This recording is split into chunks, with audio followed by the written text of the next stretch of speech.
You're not failing because the economy is bad. You're not stuck because you don't have talent. You're not broke because you weren't born into the right family. You're failing because you've inherited a philosophy that was designed for someone else. And the hardest part? That philosophy is whispering to you right now, telling you it's someone else's fault. That's the disease. And this is the cure. See, there's a version of you that exists in 2027. Not a fantasy version, not a someday version, a real version. And that version is either going to thank you or curse you. The question isn't whether you'll change.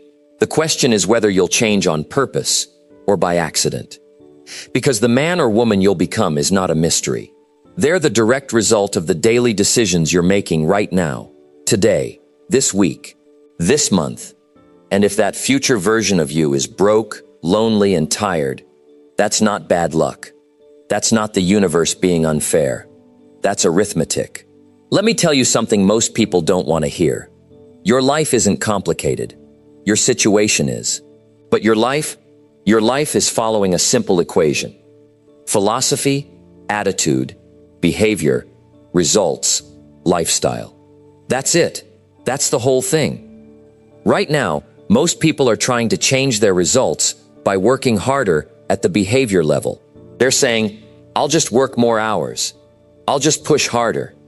I'll just find more motivation. But they're ignoring the foundation. They're ignoring philosophy. See, you could have the perfect plan and still fail. You could have the best strategy in the world and still be broke by next year. Because if your philosophy is broken, everything that sits on top of it is just expensive failure with better shoes. So let me ask you this. What is your philosophy about money? About your potential? About discipline? About failure? Not what do you say your philosophy is. Not what sounds good on social media. But what do you actually believe? Because your beliefs are like the root system of a tree. Most people are looking at the leaves, trying to make them greener, trying to make them bigger. But if the roots are poisoned, all you're doing is killing yourself slowly with a better perspective. Here's what most people believe, and they don't even know they believe it. Someone else is responsible for my success. It's the government's fault. It's the economy's fault. It's my boss. It's my parents. It's my circumstances. That belief system is a cage. And the worst part? It feels true. But truth and reality are not the same thing. Your circumstances might be real, but your philosophy about your circumstances determines whether you're a victim or a victor. Jim Rohn taught us something that most people refuse to accept. You can't reap what you don't sow. This isn't mystical. This isn't spiritual babble. This is agriculture. A farmer doesn't go out in spring and say, I'm wishing for corn. He doesn't sit in his house and imagine a harvest. He doesn't post a picture of corn on social media. He gets up. He prepares the soil. He plants the seed. He waters it. He removes the weeds.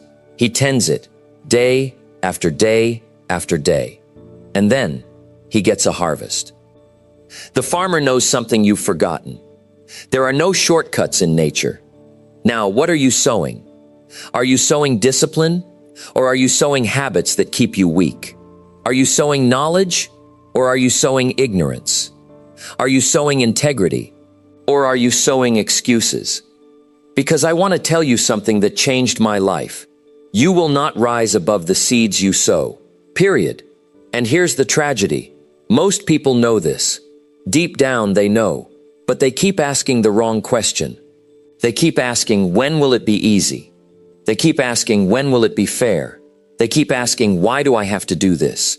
But the real question is, what do I need to sow to reap the life I actually want? See, most people are living on a timetable that doesn't exist. They're waiting for the right opportunity, the right moment, the right market, the right boss, the right partner.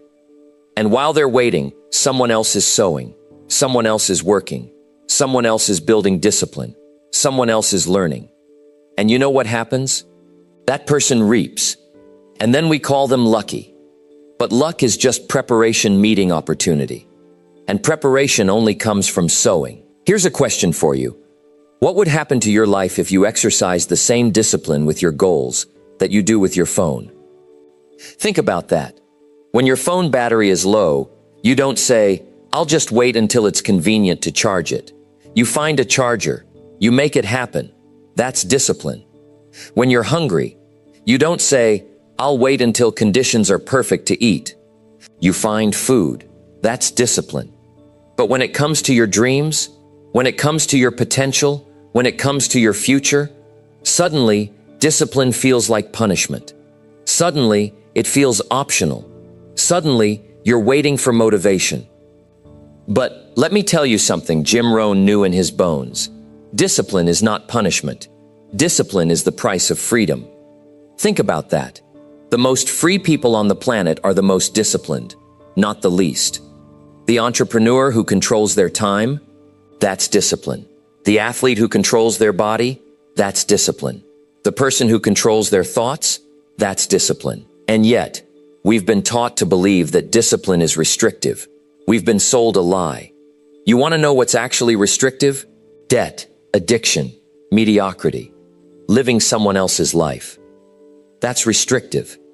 But discipline is the narrow gate that leads to freedom.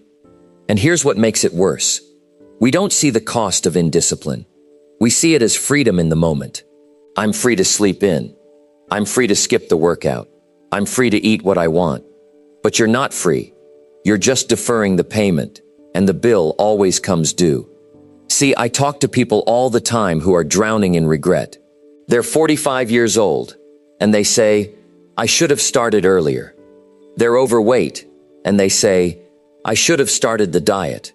They're broke, and they say, "I should have invested." But it's too late to pay with discipline, so they pay with regret. And regret is much, much more expensive than discipline. Regret costs you the years. Discipline costs you the Netflix subscription. Which one would you choose? I want to tell you a story. It's not new, it's ancient, but it applies to you right now.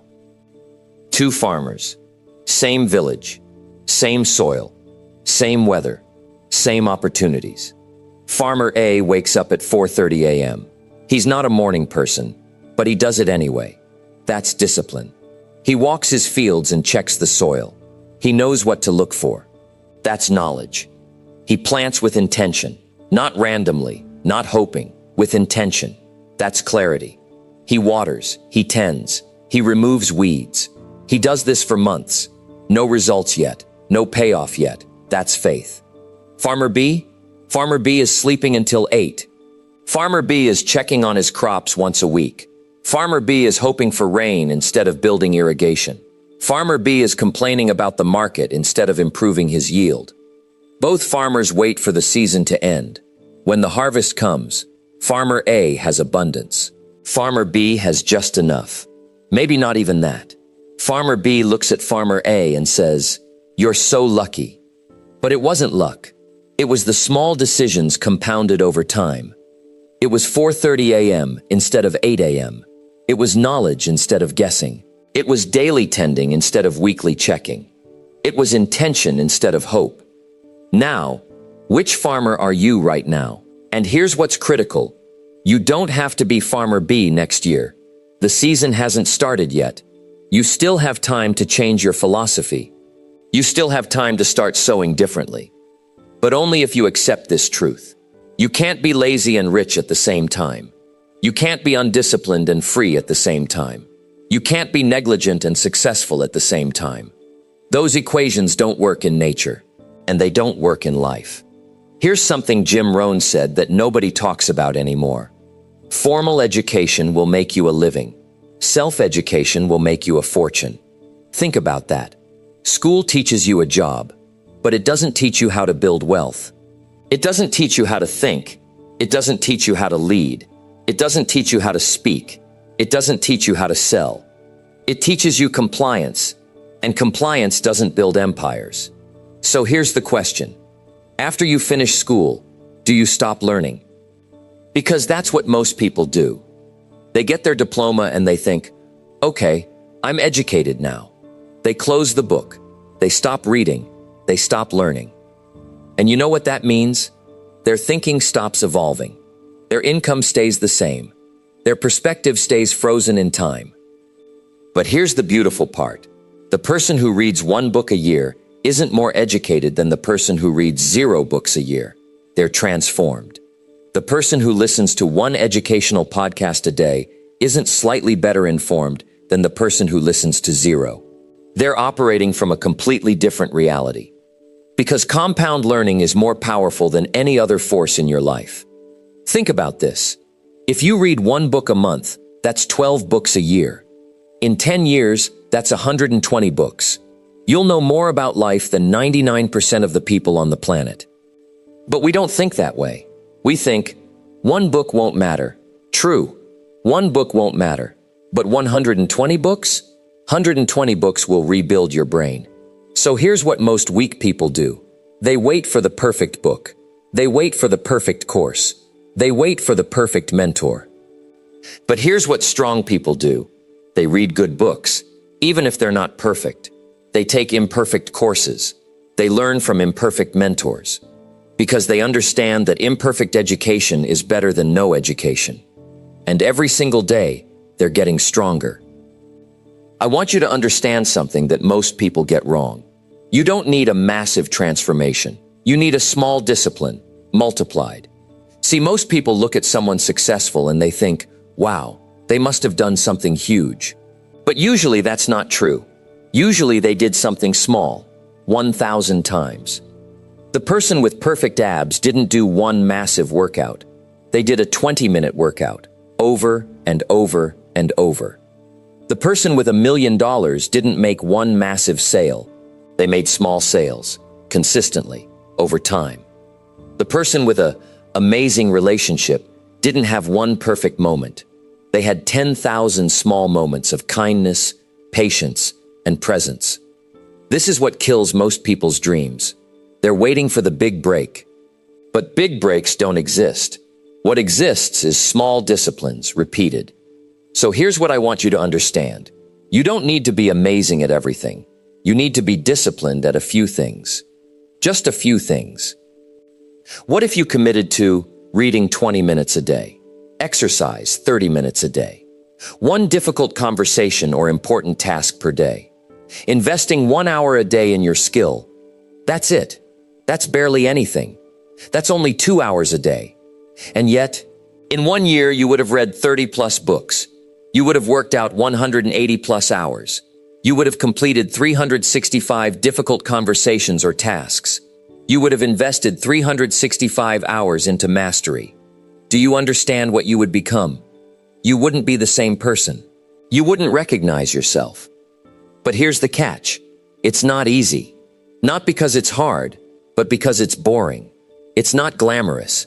It's not exciting. It's just showing up.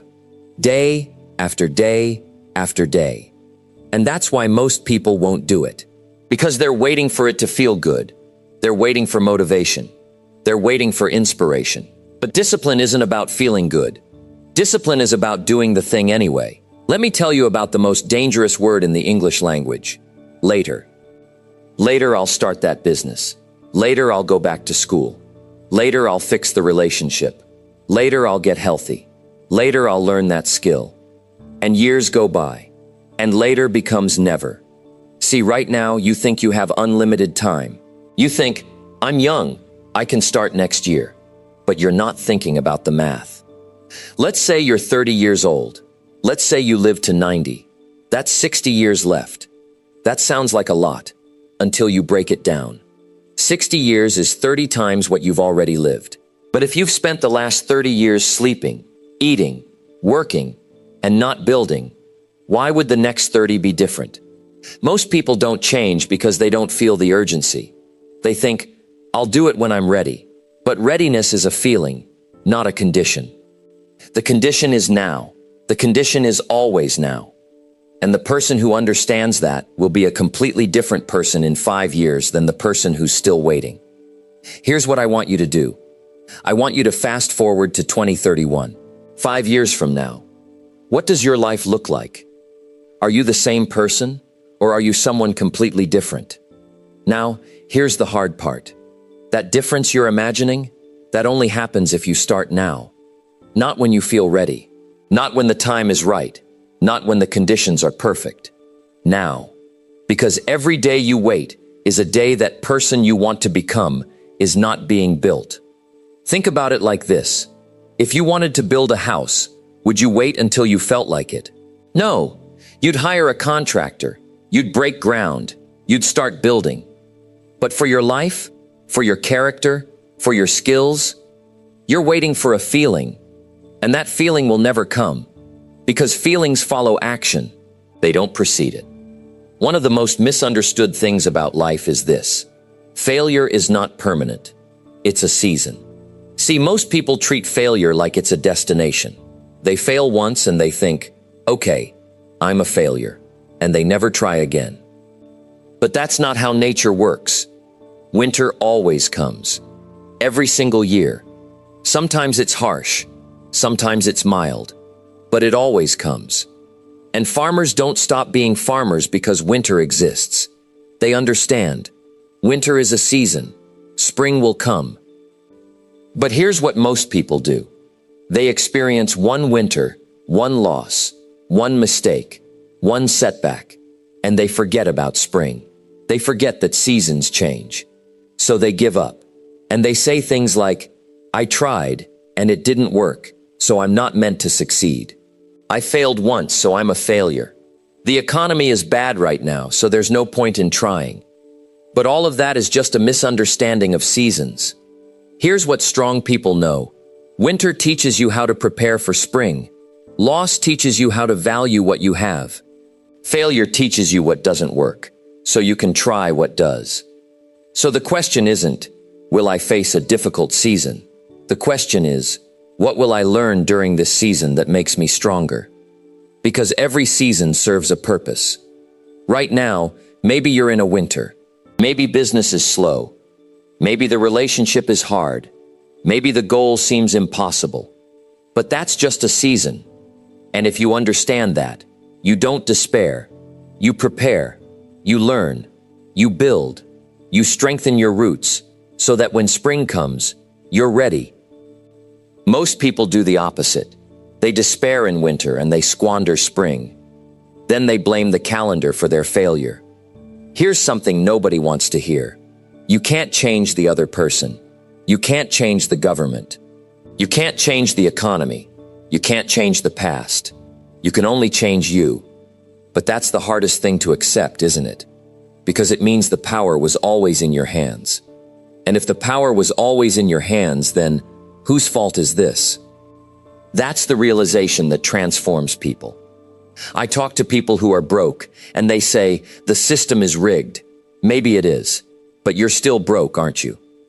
I talk to people who are unhealthy, and they say, food companies are evil. Maybe they are, but you're still unhealthy, aren't you? I talk to people who are lonely, and they say, people don't understand me. Maybe they don't, but you're still lonely, aren't you? And at some point, you have to ask yourself, are these problems or are these excuses? Because there's a difference. A problem is something external that affects you. An excuse is something external that you use to avoid responsibility. And here's the dangerous part. You can talk about problems all day. Other people will listen. Other people will sympathize. Other people will validate your victim story. And it will feel good. It will feel like you have allies.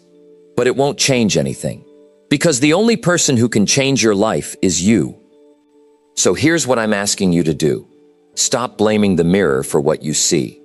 The mirror isn't bad. The mirror is just honest. And if you don't like what you see, the solution isn't to break the mirror. The solution is to change what you're reflecting. That means, if you're broke, stop blaming the economy and start blaming your spending habits. If you're unhealthy, stop blaming your genes and start blaming your choices. If you're lonely, stop blaming other people and start blaming your vulnerability. Because the moment you take responsibility, you take power. And the moment you take power, you can change things. I want to tell you something about identity. Your identity isn't something you're born with. It's something you build. And you build it one day at a time. See, people think they can be one person during the week and a different person on the weekend. They think they can be irresponsible now and responsible later. They think they can have one identity for their job and another identity for their personal life. But that's not how identity works. Identity is the sum total of the decisions you make. Every decision either builds you or breaks you. So when you hit the snooze button instead of getting up, you're voting for laziness. When you eat the whole pizza instead of eating one slice, you're voting for indulgence. When you avoid the difficult conversation instead of having it, you're voting for cowardice. And do it once, nobody cares. Do it 100 times, now you're a lazy, indulgent, cowardly person. That's not judgment, that's just math. But here's the beautiful part. The opposite is also true. When you get up early, you're voting for discipline. When you stop after one slice, you're voting for wisdom. When you have the difficult conversation, you're voting for courage. Do it once, nobody cares. Do it 100 times, now you're a disciplined, wise, courageous person. That's your real identity. Not what you tell people, not what you post on social media, but what you actually do when nobody's watching. So here's the question. What identity are you building? Because that identity is the one that will determine your results. Jim Rohn called this the slight edge. It's not about massive change. It's about making better decisions than average. And you don't need to make better decisions than the best people on the planet. You just need to make better decisions than average. That's it. If 50% of people wake up early and 50% hit snooze, and you choose to wake up early, you're in the top 50%. But most people don't even do that. They choose the snooze button, and then they wonder why they're not successful. But successful people don't wake up every morning and think, wow, I'm so disciplined. They just wake up. They just do it. They just keep building. And one day, they wake up and they're a completely different person than they were 5 years ago. And that person is free. I want to paint you a picture. Imagine that your life is a building. Your foundation is your philosophy, what you believe about yourself and the world. Your walls are your habits, what you do every single day. Your roof is your results, the life you're living. Now, most people focus on the roof. They try to change the results without changing the foundation or the walls. And it doesn't work. A beautiful roof on a bad foundation is just an expensive disaster waiting to happen. So let me ask you, what is your foundation? Do you believe you're capable? Do you believe you deserve success? Do you believe you can change? Do you believe the effort is worth the result? Because if your foundation is built on doubt, fear, and blame, then no amount of work will save you. But if your foundation is built on responsibility, capability, and vision, then you become unstoppable.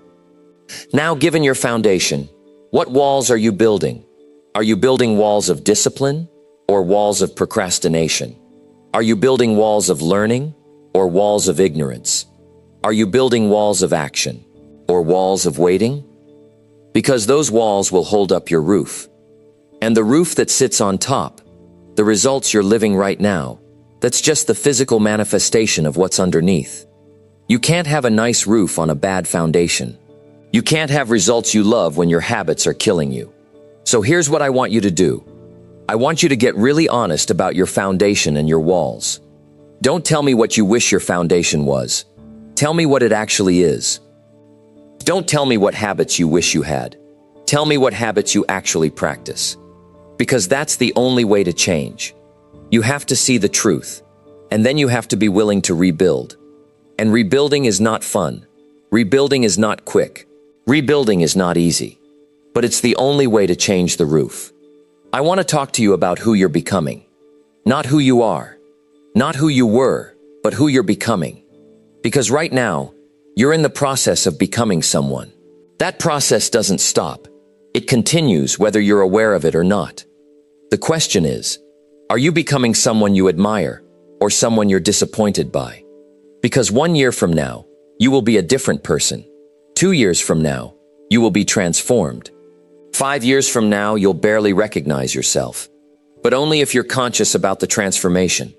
Only if you're intentional. Only if you're taking responsibility for the person you're becoming. Most people just let it happen. They become bitter because they were disappointed over and over. They become weak because they quit too many times. They become small because they played it safe. And then they say, "This is just who I am." But that's not true. That's who you became.